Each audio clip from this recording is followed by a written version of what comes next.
Hold it. Put that remote control down.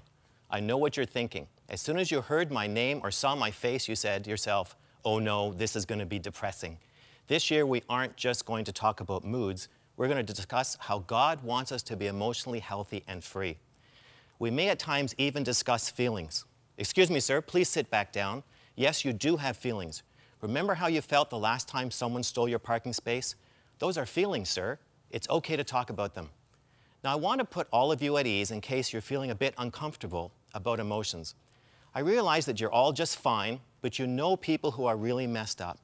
Each week, I want to give you tools to help your messed up friends. You know they need this. You may even want to call them and tell them to watch this segment to get straightened out.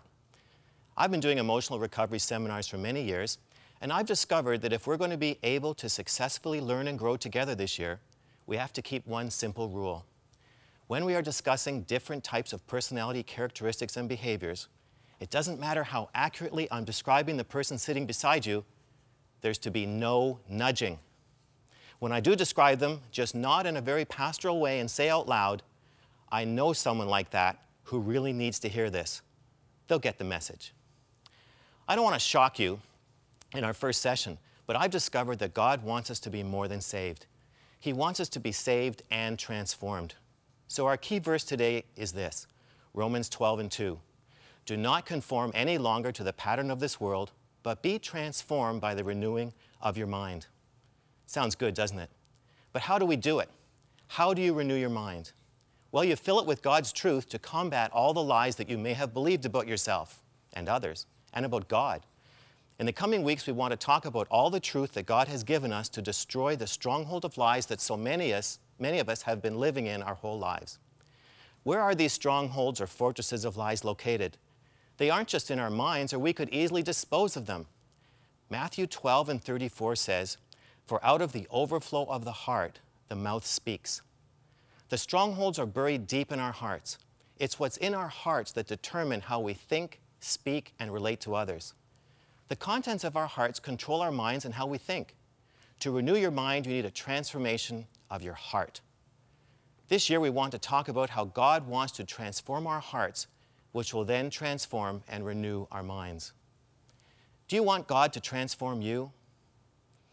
When I had to answer this question for the first time many years ago, I remember thinking, sure, I want to be transformed. I'm pretty good, though, the way I am. It shouldn't take much work, and it'll probably be quick. There isn't much that needs changing. I saw my heart as a pretty fine-looking house that just perhaps needed some redecorating or rearranging of the flower pots on my front porch. I came up with a blueprint for my own change and an estimate of what it would cost me. You can imagine my surprise when God, for some reason, had a different concept of transformation. When I gave him permission to change me, he didn't stop after he had rearranged the flower pots. He decided I needed a lot more work than I had been planning on.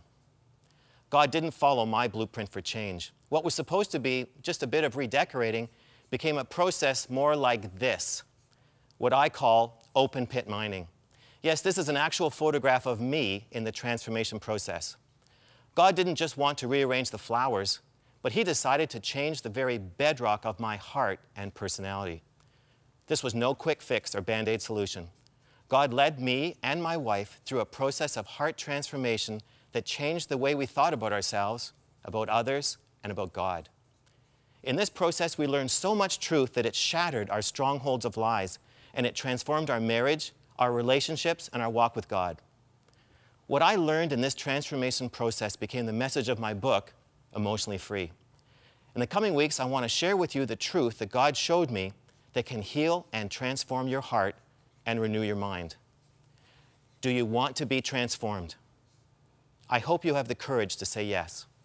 Remember, God wants you to be emotionally free. I'm Grant Mullen.